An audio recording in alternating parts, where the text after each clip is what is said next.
तसं कोकणानंतर माझा जीव कशावर असेल तर पश्चिम महाराष्ट्रावर आहे.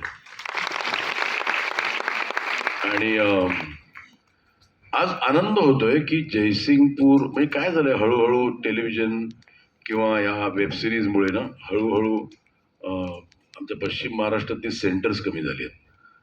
आणि आज जयसिंगपूरच्या सगळ्या प्रेक्षकांना मला सलाम करायचा, कारण मी हाऊसफुल केलाय शो.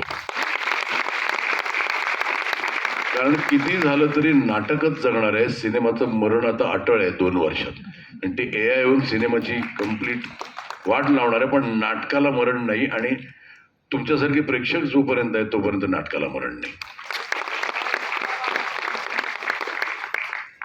आणि राजू दादा आज आले त्या नाटकाला, आम्हाला खूप आनंद वाटला. त्यांनी शेतकऱ्यांसाठी जे जे काही केलं ते आम्ही बघत आलोय, ॲप्रिशिएट करत आलोय.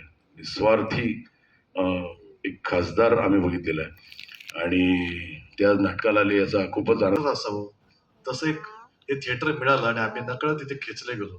त्यामुळे याचा आनंद तुमच्यापेक्षा आम्हाला जास्त आहे की एक सेंटर नवीन उभं राहिलं. आणि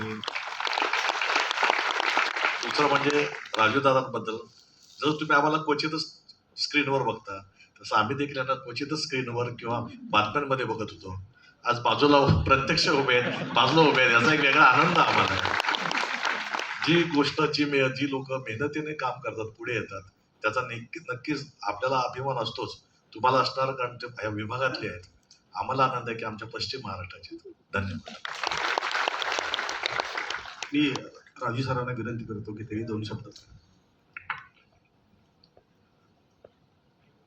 महेश मांजरेकर साहेब आणि भरत जाधव साहेब, आपण दोघे आमच्या या नाट्यगृहामध्ये येऊन अतिशय दर्जेदार असं नाटक केलं, त्याबद्दल मनापासून तुमचं अभिनंदन.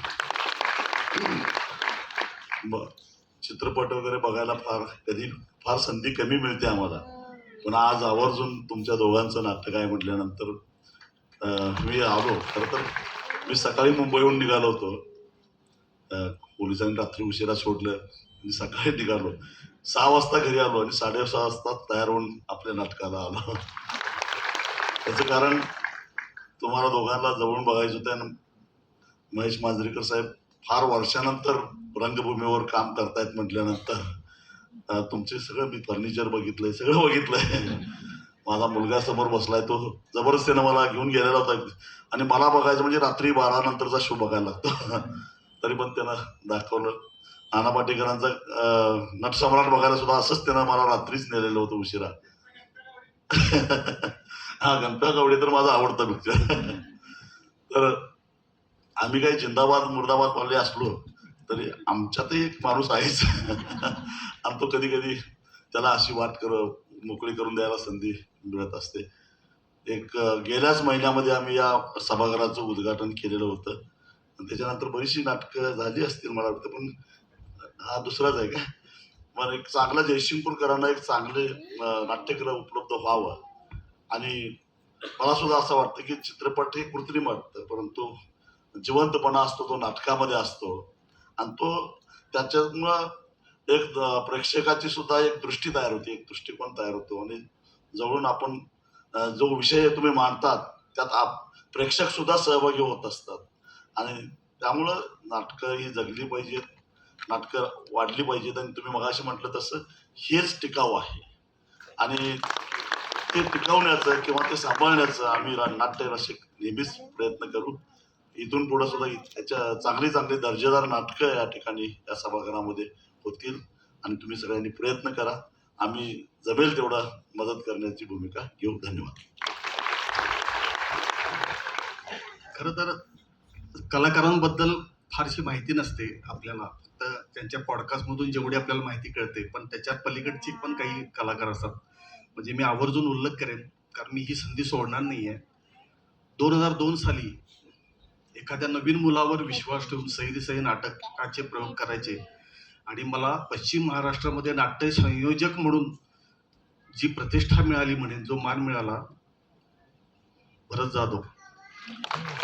म्हणजे मी मरेपर्यंत या माणसाच्या ऋणात राहणार आहे, तुम्हाला सांगतो.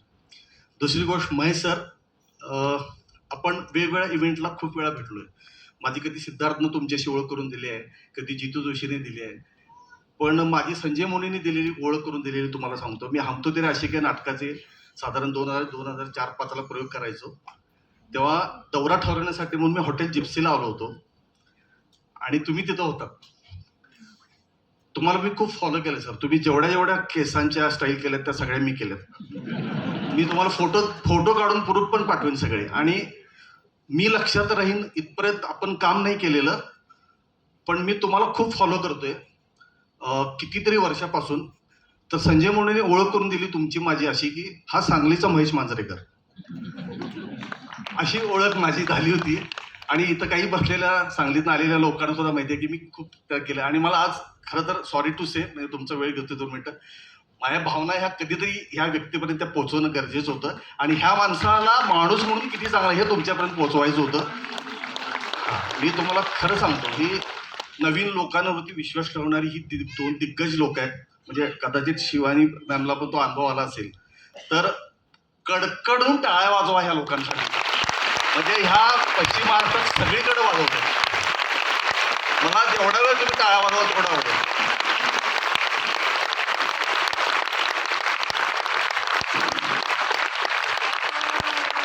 आणि तुमच्या साक्षीने मला या दोघांच्या परत पाया पडू दे.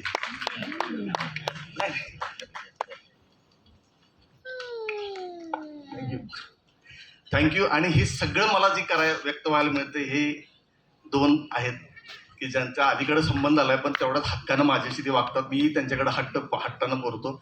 Thank you so much. आणि प्रयोगाला असेच प्रतिसाद देत राहा. हे रंगमंच तुमच्यासाठी कायम उपलब्ध आहे. Thank you so much.